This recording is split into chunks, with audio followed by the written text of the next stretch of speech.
আজকে নিয়ে আসছি কিভাবে আউটলুক এবং অফিসিয়াল মেল আপনি কনফিগার করবেন।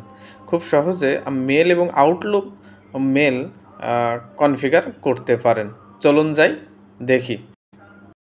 প্রথমে আমরা সার্চ বার থেকে কন্ট্রোল প্যানেল সার্চ করব। কন্ট্রোল প্যানেলটা সার্চ করার পরে এখানে আপনার মেল নামের একটা অপশন আছে। মেল নামের একটা অপশন আছে। এখানে আমি প্রথমে নিউ থেকে আমি একটা নাম দেব। এখানে আমি আমার নাম দিয়ে দিলাম, তরিকুল দিয়ে ওকে দিয়ে দেবো আর কি। ওকে দেওয়ার পর এখানে আমার অপশন আসছে দুইটা উপরে নাম। আমি দুই জায়গায় আমি মেলটা দিয়ে দেবো, আমার অফিসিয়াল বা আউটলুকে যে মেলটা আছে এই মেলটা আমি লিখে দেব। ফার্স্ট অফ অল আমি নিচে মেলের জায়গায় এটাই কপি করে আবার মেলটা দিলাম এবং আমার যে মেল পাসওয়ার্ড আছে এই পাসওয়ার্ডটা দিলাম। দুই জায়গায় সেম পাসওয়ার্ডটা দিব। দেওয়ার পর আমি নেক্সট বাটনে ক্লিক করব। দেখুন নেক্সট বাটনে ক্লিক করার পরে আমার এটা কানেকশন হয়ে গেছে আমার যে মেলের সার্ভারের সাথে।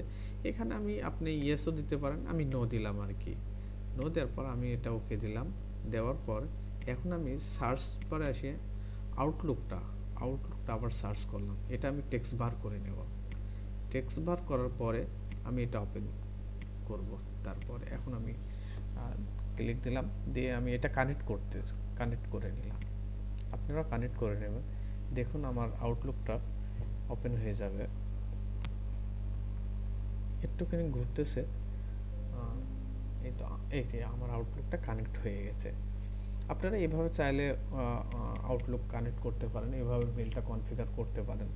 আপনার আউটলুক বা অফিসিয়াল মেল যেভাবে কনফিগার আর করে, আমার আউটলুকটা কনফিগার হয়ে গেছে। এটা আমার মেলের ফিচার আর কি। ওকে বন্ধুরা, ধন্যবাদ সবাইকে।